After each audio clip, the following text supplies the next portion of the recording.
Swimming like a shark in a shrimp tank. Big fish, small pond in the shrimp tank. Welcome back to another episode of the Shrimp Tank, coming to you virtually from Seattle in the great PNW, as we say, the Pacific Northwest.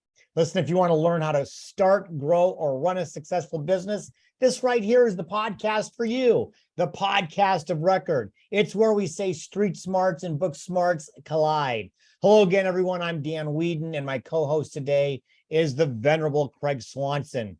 Our guest is Aaron Schmookler. Aaron is a returning guest, but it's been many years since he was on the show. We have a lot to catch up on. Aaron Schmookler is the co-founder of the Yes Works. Aaron works with business leaders who believe that their people are their greatest asset. Shouldn't we all?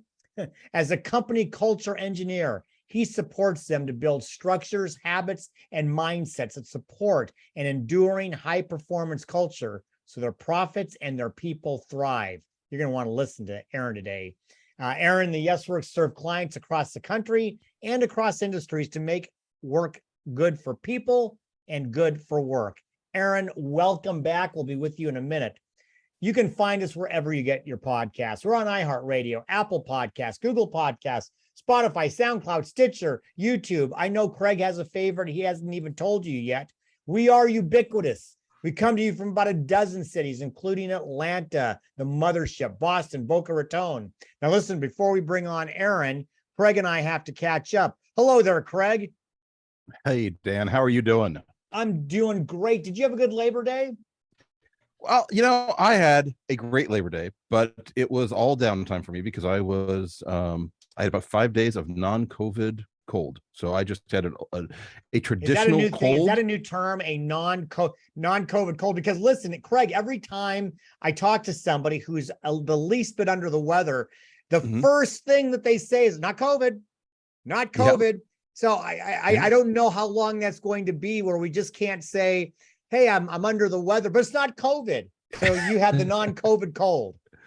Well, not only that, but now when I meet with people, I feel like I have to give them my kind of my health resume. So I just let them know what's going on with my life and let them make the decision about whether we're meeting in person or not. It's a strange world we live in. It is. But, you know, I enjoyed Labor Day. Spent the day with the 4 grandchildren, had a great time. Also, obviously included my daughter and son-in-law, and Barb and I were there. And so we had a good time. And I'm a big believer, and I tell this to my clients, or if they'll listen to me, that Labor Day, you got to take time off from what you're doing. Yet you have to not labor on Labor Day. There's a reason that we got to recharge our energies. And so I did not labor. In fact, I even just on my newsletter sent out a bunch of videos that I'd done, said, I'll be seeing next week. You didn't labor because you had a rest, right? Is that correct?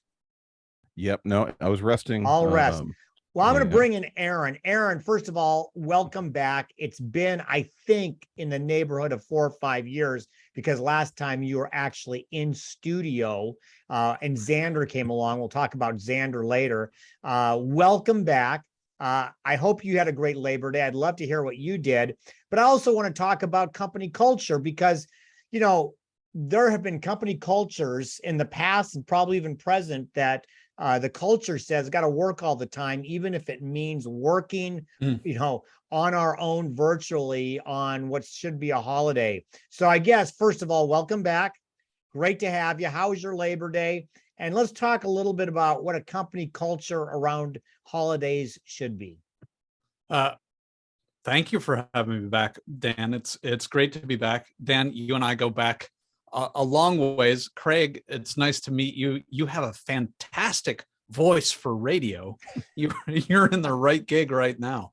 Notice he didn't say you should be on TV, but that's okay. No.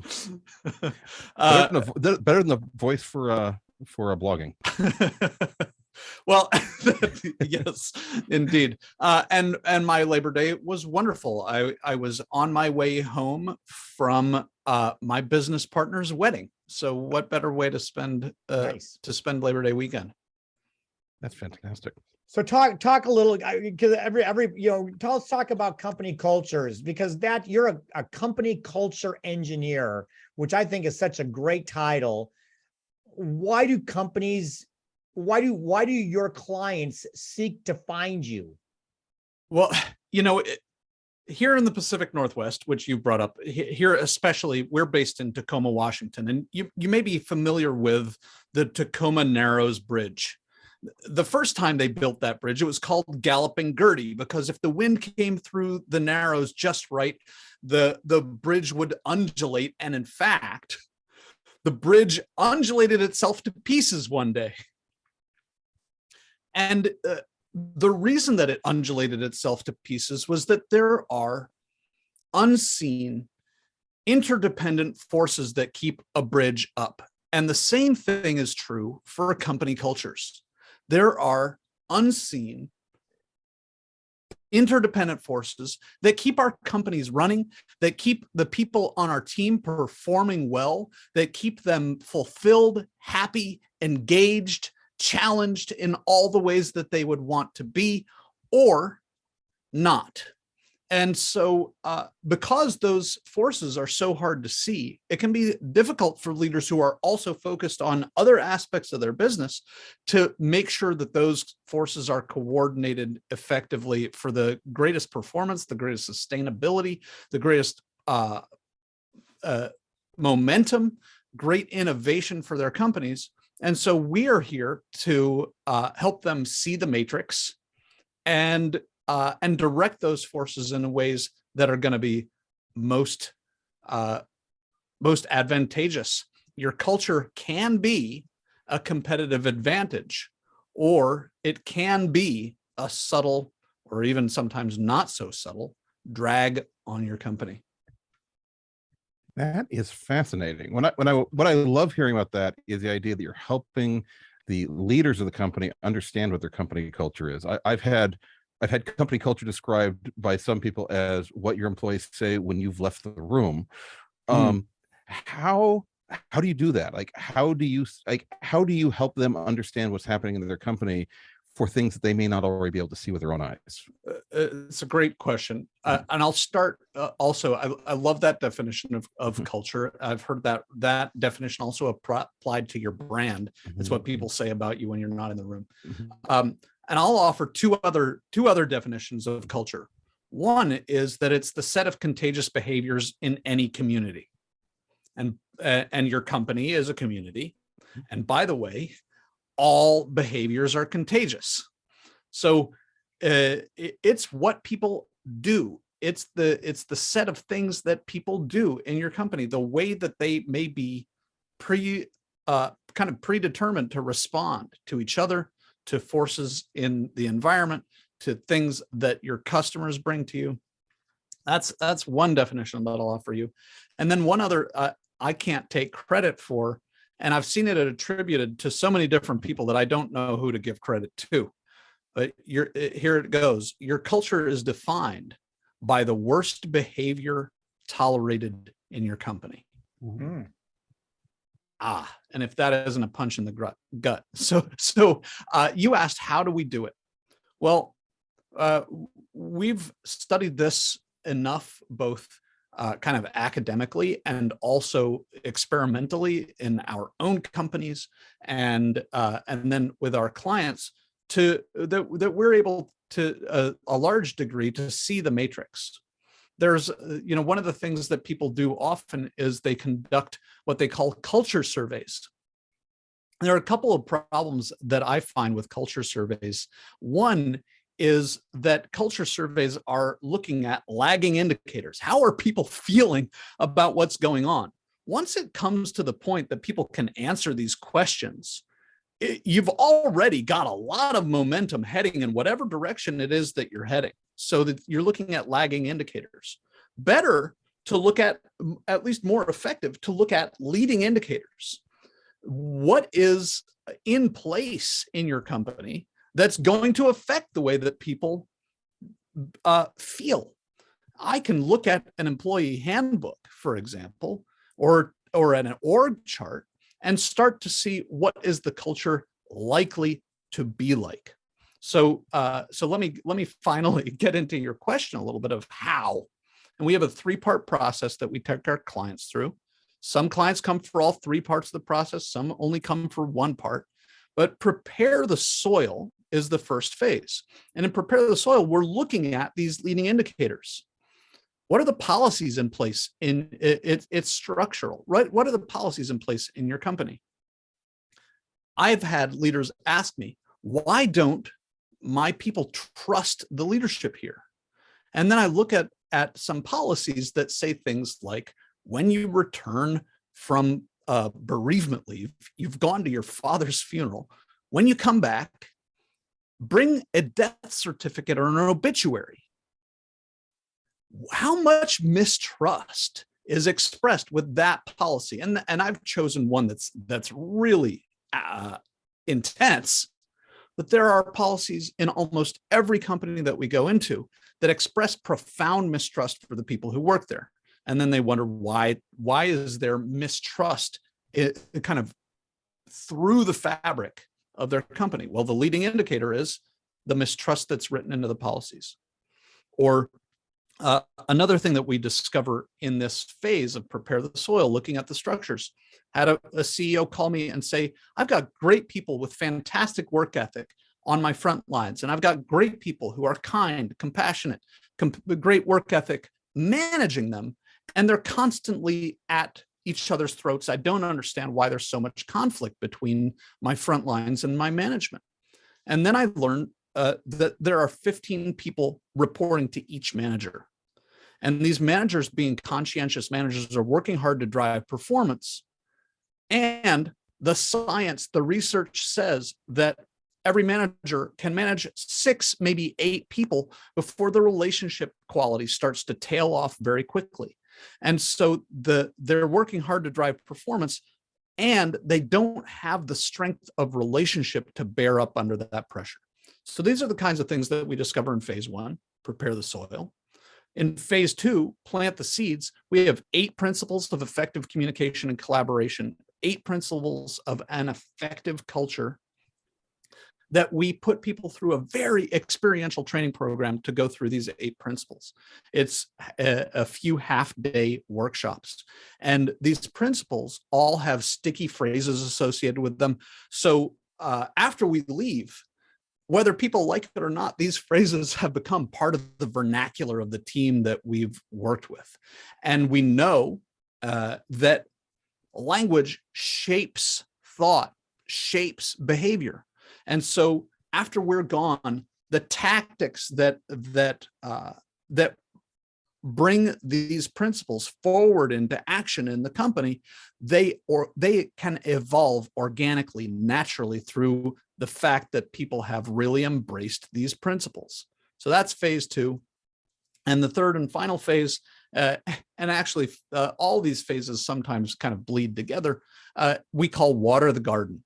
And in Water the Garden, we get really tactical. We can train people in a system of management that includes a specific model for feedback. Here's how to give effective feedback. Here's how to run an effective meeting that gets stuff done.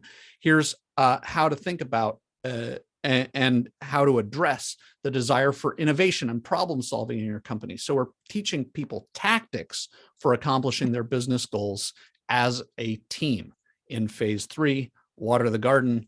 And there you have it. A long and I hope clear answer to your question. Very, very good. Hey, Aaron, I one of the things that is probably at the top of mind of any CEO, president, small business owner is staffing. I mean, we've heard it over and over again. There were times where, we'll just go out and get more people. Now staffing has become just the number one issue. Nobody has enough staff. Talk about how even more ultra important creating a company culture has become in the midst of the staffing issue. Wow, it's a bigger question probably even than Dan. I'll start with the notion that now it's possible to work anywhere, right? I don't have to work near my home anymore. So every culture in the world potentially every culture in every company is potentially available to me as an employee. And lots of companies are telling me, we can't compete on salary. And many leaders think that is a serious competitive disadvantage. And I won't tell you that it isn't a disadvantage. It's true, it's a disadvantage, and it's not as crippling as you think, because salary is just a stand-in for quality of life. That's really what people are looking for when they choose where to work. And your company culture is a tremendous piece of the influence on people's quality of life, right? Not just what is my daily experience going to be like. Also, it's, am I going to be developing as a person and as a professional? Am I going to be better next week, next month? Am I going to have skills next year that I didn't have this year? Am I going to become more and more valuable in the marketplace? That is also a matter of culture. And so the daily experience, what are my prospects for my future? Those are a big part of culture. And they're a big part of what people who are looking for their next role are shopping for. And a big part of what affects culture is, how are people managed? How are people led? And most people in positions of leadership have never studied, never been trained in how to do that effectively. And so that's a big contributor to the adage that we've all heard: people don't quit companies and they don't quit jobs, they quit managers, because managers have such a profound influence on the experience that people have every day and on the quality of life that they get to live. Cool. Thank you. That was a great answer. We have a quality of life that we have to keep doing. That's paying the bills. So we're going to take a short break to hear from today's spotlight sponsor. And when we come back with our guest, Aaron Schmookler, for our Hot or Not section of the show, we're going to ask Aaron what he thinks about t-shirts and jeans. Don't walk away. We'll be right back with more of the Shrimp Tank. And I am doubling again as producer this week. So I'm going to do the ad read for our very, very fine spotlight sponsor. EO Accelerator is a coaching program for Seattle area business owners who want to grow their existing small businesses beyond $1 million in annual revenue. As a small business owner, you face new challenges every day, whether it's deciding how you're going to fill a rush of new orders, puzzling out where to find new customers, or sweating about making payroll or finding staff for that matter. Do you find yourself wishing you had an instruction manual for your business? At EO Accelerator, our mission is to empower entrepreneurs with the tools, accountability, and community to aggressively grow and master their business. This is more than theory. This is entrepreneurs helping entrepreneurs, with top Seattle business leaders who have been where you are, volunteering as coaches and mentors in the Accelerator program. Because the hustle will only get you so far, the next level of success is a team sport. Want to hit $1 million in revenue? Join the club, EO Accelerator. I love hearing you do those reads, Dan. Welcome back to the Shrimp Tank, where we are interviewing the best and the brightest CEOs and business thought leaders in the greater Puget Sound area. I'm Craig Swanson. Our guest today is Aaron Schmookler from the Yes Works for our next segment, Hot or Not. So you will remember Hot or Not, Aaron, where we pepper you with questions about business, about life, about culture, maybe even about dogs. Let's wait and see. And at the end, you win absolutely nothing. We just hope you have some fun. So Hot or Not, and I know we live kind of in a virtual hybrid world, but hot or not, casual attire at work. Well, Dan, I don't give a simple answer to anything. So I will say it depends, right? Like a lawyer. On the whole, I would say hot.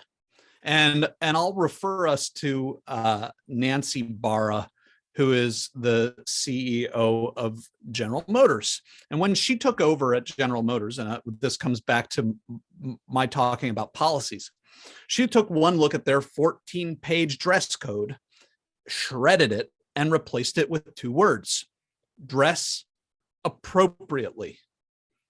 And appropriately points to the purpose.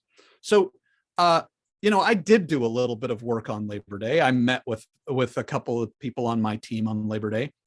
and I was wearing jeans and hoodie, right? That's what I was wearing.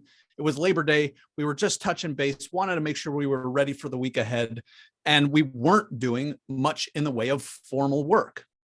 On the other hand, here I am talking to you and talking to your audience, and so I'm wearing a button-down shirt that it's more than coincidence that it has got our brand colors in it. So I am dressed appropriately for this moment and this purpose.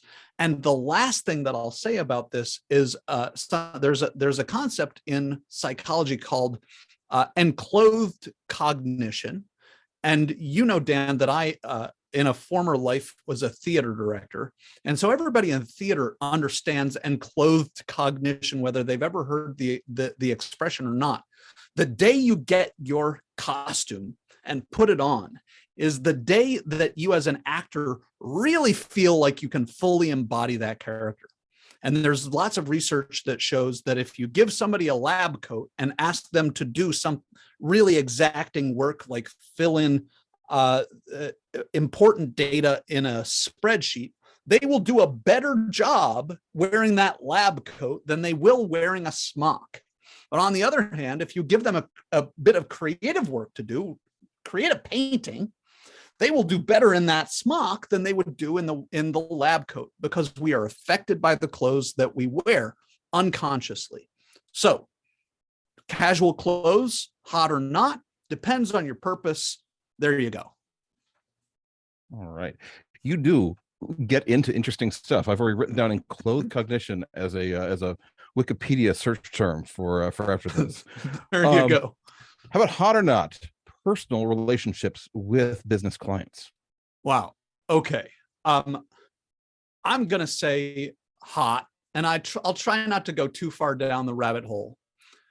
When people talk about work-life balance, I think they've already lost the game, because it's kind of like saying ear-head balance. My ear is part of my head. If I try to balance the two, then I'm already in trouble. It's kind of like saying marriage, fatherhood balance. My fatherhood is part of my marriage. I can't separate them, and I can't separate work and life. My work is part of my life. And one of the things that I most love about my work is that I'm forming relationships with people and having an effect on their lives that changes the quality of their life. So even I think when we're focused on business, it's a personal relationship for me. So, hearing about somebody's, a funeral that someone may be going to, that is a part of my business. Hearing about somebody's wedding this weekend, right? I went to my business partner's wedding. That is a part of my business. It becomes a part of everybody's business that I speak to about it. So I don't make that distinction very much. So I say hot. All right. Moving along to one I've been waiting to ask you, hot or not. Dogs at work. And if it is hot, I want you to tell a story about a certain fellow that hangs out with you. Dogs at work, hot or not. It depends. It depends. It depends on how about this one? Dogs in general. Oh, dogs are hot. There's no question about that. I love me some dogs. I think it depends. If you've got people who are afraid of dogs in your office, then it's a challenge to say that you're having your dog there is more important than they're not being afraid in their place of work. Dan Zander, whom you brought up, was a service dog for me. He's still with us. He's too old and blind and deaf. He's retired to do that work anymore. That's right. He is retired. And now that I do as much work from home as I do, he is here in the office with me a lot, even though he's no longer working. So I think one of the benefits of the new remote and hybrid work environment that we find ourselves in is that stress of that question is less relevant than it used to be. Cool. All right, I've got one here. Hot or not? Command and control leadership. Ooh, not hot. Not hot, not at all hot. And if you look to some of the greatest generals in the world, the organization where command and control was the most important thing, they more and more are pushing decision making down. They are enlisting people, and I'm using that word on purpose, in the purpose of what is intended. And also from the military comes the expression commander's intent. The idea that, Craig, if you work for me, I'm going to tell you what I want you to accomplish and then give you the freedom to figure out how to get it done and not be there with command and control. Now, that said, the more you lead in a way that gives people autonomy and authority, the more you are going to be able, because of some urgency or some severity of a problem, to step in for a moment, at a moment when it's necessary, and take the wheel and do command and control without taking people's freedom, because they have such a general experience that they are free, that they are respected, and that they are a valuable contributor to decision making, that in this moment of urgency, you take the wheel.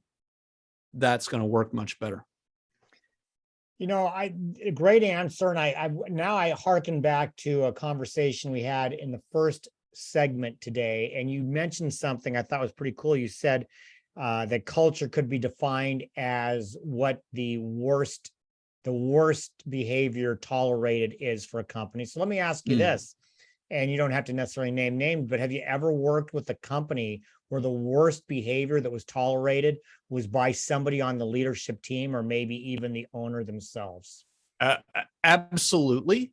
And I would say those are the places that we no longer do business with, right? We've discovered that when the owner of a company, when the CEO calls and says, I have a problem with my team, and they are the problem, we are not going to be able to help them. Not that we don't want to help them. We simply are not going to have the capacity to help them, because it takes two to tango. And so if even simply the behavior of saying, you folks are the problem, I am infallible, that is an awful behavior that dooms a company to a terrible, not only to a terrible culture, but to eventual collapse. Craig, do you mind? I would have a quick follow-up to that. And that's, that's an interest. I appreciate that. That's you working with somebody else, but I want to maybe talk on a more kind of a macro level, because a lot of small businesses are family owned.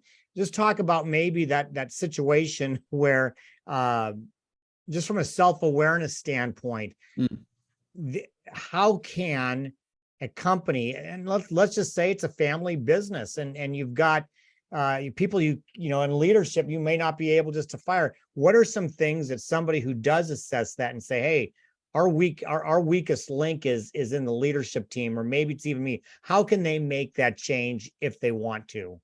Okay, I will throw myself under the bus, right? I have some bad behaviors that are not good for culture. For example, I have attention deficit disorder, and one of the things that comes along with attention deficit disorder is interrupting people. I hope I've not been interrupting you. You have not. And I do it. I interrupt our clients. I interrupt my business partner. I interrupt other people on the team. It is something that I do. I'm working to get a lid on it. I don't interrupt people nearly as much as I used to. Now, the fact that it happens doesn't mean that it's tolerated.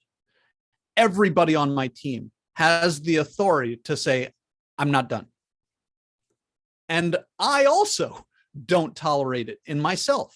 If I interrupt somebody, say I interrupt our new customer experience manager, Nico, who is absolutely fantastic. If I interrupt him, I say, if I notice, when I notice, I say, excuse me, I interrupted you. Please continue. So I don't tolerate that behavior in myself. So one of the things that I've done is I've given everybody the permission to say no to me. No, you don't get to talk yet. I'm not done. And we have kind of that permission to be candid is something that we've given to one another as a part of our culture, that permission exists. And so even in a family company, and maybe even especially in a family company, it is critical to the success of the business and to the success of the relationships that people have the freedom, the permission, and the respect to be transparent about what is working and what's not. And the last thing that I'll offer on this is, if you've got a solid model for communication, a solid model for giving each other feedback, we use something that you could, for example, Google the COIN model is very much like our model for feedback. The COIN model for feedback, or if you look up Nonviolent Communication, a book by Marshall Rosenberg, these are excellent models for giving people feedback about what is working in the relationship, what's working in their behavior, and what's not working. And so you can very often help to promote change in behavior, even among those people whom you don't want to offend. Well, it does work well for us is thanking our sponsors. We're going to take a short break to hear from them. And when we come back with our guest, Aaron Schmookler, for our Plead the Fifth section of the show, we're going to find out what Aaron would say to himself. He'll find out. You'll find out. Don't walk away. We'll be right back with more of the Shrimp Tank. And it's me back again. Plead the Fifth is brought to you by our corporate sponsors, Ideal Life 360, Cornerstone Financial, First Underwriters Insurance, the Kitsap Sun Newspaper Group, BC Fitness Studio, and Upstart Group. Please visit our website, the new and revised website at www.shrimptankpodcast.com/Seattle to learn more about these terrific companies. Now back to the show, Craig. And it's me again. Welcome back to the Shrimp Tank, where we interview the best and the brightest. And today is Aaron Schmookler from the S-Works. Our next segment is one of our favorites, Plead the Fifth. So, Aaron, you know the drill here. We're going to turn up the heat a little bit. You got a chance to plead the fifth, but only once. And I think you'll take this one. Aaron, what advice would you give your 18-year-old self? You jumped in the DeLorean, you found yourself back, whatever year that would have been, and you have a chance to give some advice to an 18-year-old Aaron Schmookler. What would it be? My advice to my 18-year-old self, I think, would be your relationships matter to your future. I think my relationships always mattered to me, and I didn't recognize how important nurturing present relationships would be for my ability to accomplish whatever I might want to accomplish in the future. I like that. All right, I'm going to ask you to Plead the Fifth. That's a little bit inspired by the previous conversation about worst behaviors. What is the worst behavior that's been accepted that you've personally witnessed in a business, client or otherwise? Client better. I have no idea. Holy smokes! What a big question! You've almost stumped me. Okay, I think if I can, instead of talk about a specific behavior, I'll talk about a family of behaviors, and that is that it's the family of behaviors of permitting people not to have integrity. And I'll define integrity. Integrity is an important value, and it's one that I think is ill-defined in most companies. In fact, there are lots of companies out there that have integrity as one of their core values, and then they define it as do the right thing. And we can argue all day about what the right thing is. In fact, we do, right? LinkedIn and Facebook and Twitter and everything is full of arguments about what is the right thing. Integrity is not do the right thing. Integrity is consistency of thought, word, and action. And so what I would say is the worst, because it's the most insidious behavior that's tolerated, is an inconsistency of thought, word, and action. You know, I want to ask a follow-up on that, because I work with a lot of creative companies, a lot of creative founders, and I would not say consistency of thought and intention is high on their list, in the sense that they're constantly like reevaluating and recreating themselves and potentially their businesses. And I'm just curious, like pushing against that a little bit on integrity, like where that feels, because I can't always predict their future behavior by their statements today. Yeah. And I'm a little bit shy to invoke integrity as a statement around that. Great. I so appreciate this invitation to refine and specify what I'm talking about. I am not saying that you can't have integrity and change your mind. I am saying that you can't have integrity and be of two minds at once, right? You can't say, for example, as we talked about earlier, trust is one of our key values. Oh, and by the way, when you come back from the hospital, bring a doctor's note that says that that's in fact where you were. That is inconsistent right now.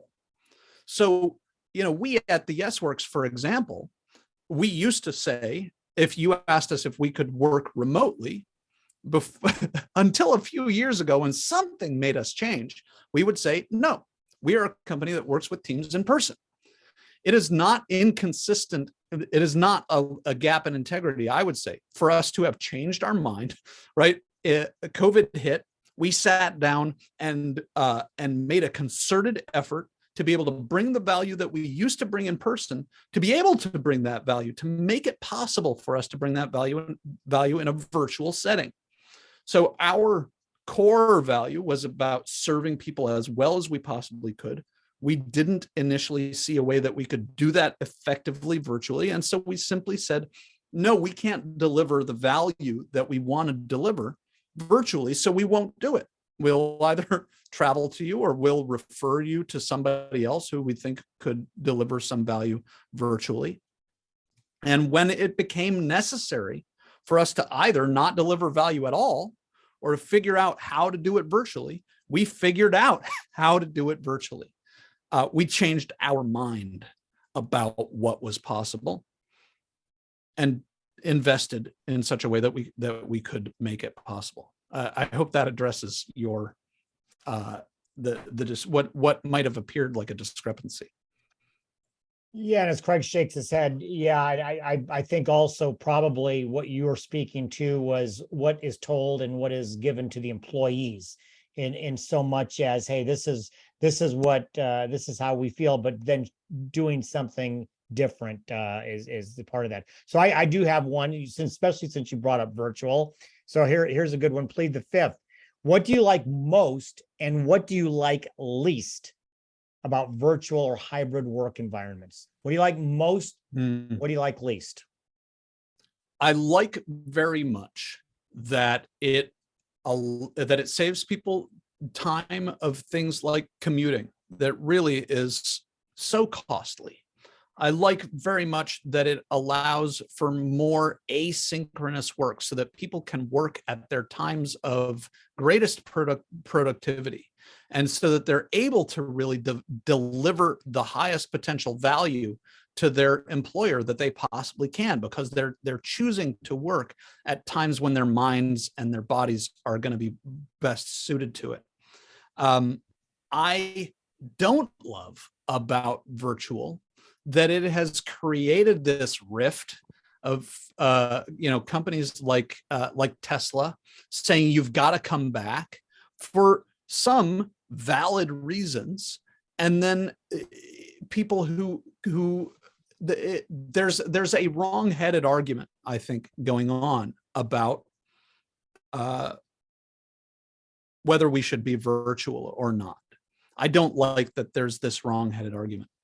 And I also don't like that it, whether, and I'm not saying that this is how it should be. I am saying that in a hybrid team, for example, the people who are spending time in the office, getting face time with leadership, simply because they're there, those folks are going to have a tremendous advantage for their careers, because they're going to be more likely to be promoted. They're going to be more likely to get the interesting projects, because that's human nature. The human nature is to go with the folks that we know, like, and trust. And know, like, and trust is in part built on physical presence. Whether we like it or not, we are biological creatures, and that's a biological fact. And I think it's too bad that people are having to struggle between these two advantages. I could probably go on this for days, Dan, but I'll stop there.